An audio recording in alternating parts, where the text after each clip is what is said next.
Welcome to the Trading Lounge and the Day Ahead Report, and here we're looking at the US 30 on a 2-hour chart, and we've made new highs last night above the 13,000, as yesterday we'd been tracking this little A, B, C correction through here. If we have a closer look at that on a smaller chart, we can see this is the one that we're tracking through here, the A, the B, and the C wave here in 5 waves, and we're counting this on the S&P 500, the 1, 2, 3, 4, 5, 1, 2, 3, 4, 5 here.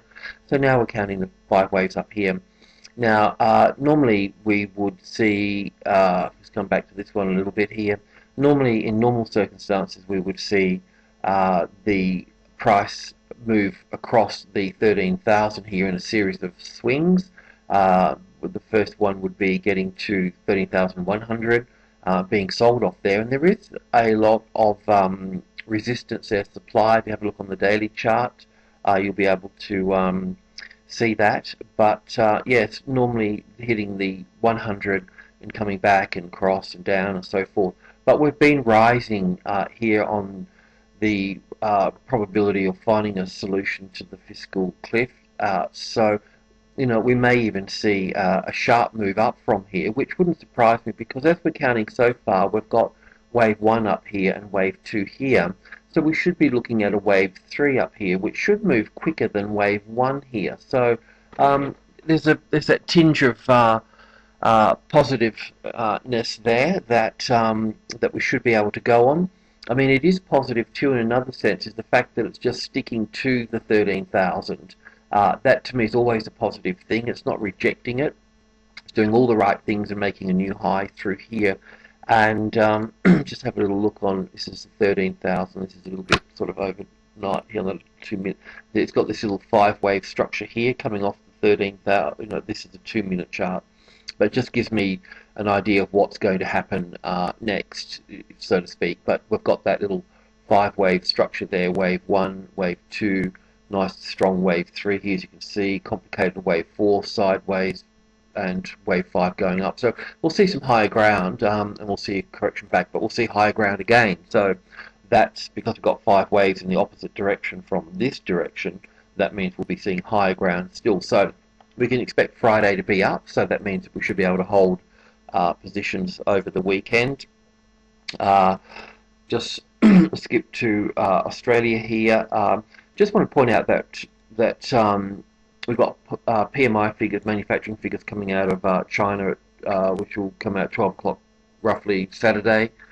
So just keep an eye on those because they can dictate what's going to happen on the Monday such. But the ASX CFD is at 4,500, which is a very positive sign. Now, from the 44.20 roughly here, we can count up for 1, back to up 3 here. So we're seeing a little wave 4 here. We should see a wave 5 up. The wave 5 should be about the same length as this little guy here, wave 1. But once we've got that wave 1 there, we should finish within group 1 here, subgroup 1. Then we should see a larger ABC across here before seeing any upside. However, if I'm wrong, then support on the 45.30, nice solid support on that, then you'll go along from that point and continue to the upside. So there's a plan for all occasions. Rightio, let's have a look. Best have a look at the European markets as well. The DAX here is doing everything it's supposed to be doing. We'll see a larger correction at the 7,400, and then we'll see it move to the 7,500. So that's all on track there. The UK 100, the FTSE, is doing everything that it's supposed to be doing as well. As mentioned the other day, we're looking at this ABC correction here, same as the United States, and seeing further upside here. So we're markets dealing with working through subgroup 2 here, 65, 72, and 80, and yeah, it needs to deal with that. So if support is found on the 72, the 85872, then you can build a small position there, add to it on the 80, and then exit at the 59 there. Let's have a look at commodities, because commodities are interesting because they were sold off quite strongly in the previous sessions, but stock didn't go down with the metals, so the market remains strong. But the metals have recovered now as the US dollar's pushed lower in line with bonds and so forth. Let's have a look. The copper market here, I haven't got this label because the contracts have just rolled over this morning. Now the copper market, essentially, as you know, this is the 350, the midpoint here, and we've got, as you can see, it's sitting above the 350 there. It was resistance, and then now it's support, and up she goes. So there's from this morning when I looked at this, this would be a little wave 1 in here, wave 2's in here. This is all the wave 3. This is wave 4 going across here at the 360, and then there'll be a little wave 5 up. So there's more positive news to come on the copper market, and we'll see higher prices there. Of course, the next target for this would be the subgroup 2 area here. So we'd be looking at 365 would be the next one here. But of course, on the sort of levels, the next level down, the 358 and 360 will play out their part as well. But the 365 and the 372, a little bit further up through here, subgroup 2 will be the area that will be dancing to. So there we go. So further upside expected in this area up through here. The oil market, obviously oil follows stock, and stock's moved up higher, so we can expect oil to move up higher as well. Same count as the copper market in this regard here, so a little fourth wave here, a little fifth wave to move up through there. So support on 88, can see the higher ground. I did mention that we'll be looking at 90 there, but obviously it hasn't made 90 here, so it could get sold off short there, but it should push higher. It should push through the 90 if that's going to be the case, if it's going to continue to follow stock. The gold market is interesting in that that it hasn't made new highs, right? So when we're looking at this here, if we look at silver, for instance, you can see silver has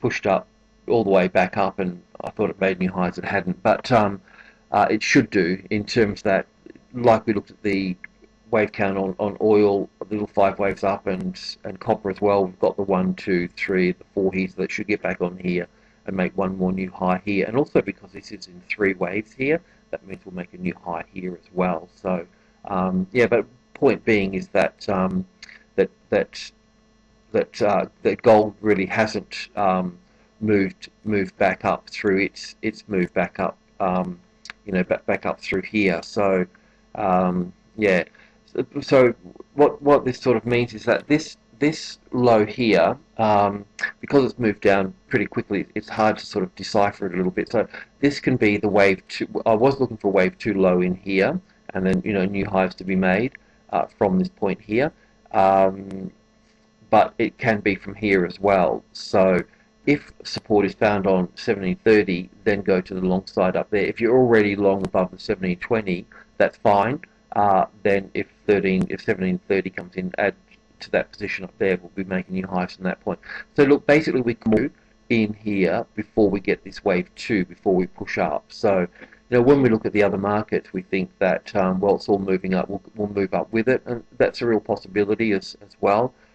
So yeah, just I can't count this as a real positive impulse wave to the upside yet, even though the other markets have moved up, and you'd think it would move up. But just be a little bit careful, because it does count quite nicely as this is a 3rd wave down, and this is possibly a 4th wave and one more 5th wave to come down through here. So just be a bit careful about that. Right, let's have a look at Forex and also the US dollar, which has touched down closer to 80. Okay, the US dollar here, this is the daily chart here, and as you know, we've been working through this particular correction through here, and it does appear that we're close to having a impulse wave to the downside now. We'd be looking for further lows for the US dollar to move down, as we would expect the stock market to move up and make new highs as well. So that's pretty much on track there, but as you can imagine, that being on 80 here, it's support here, so it's going to experience a few bounces, and it's already had one to the upside. It will experience another. it also needs to basically, it is support, it needs to become the resistance through here. So yeah, it's going to be a bit tough, and that's the same as looking at the euro to the upside as well.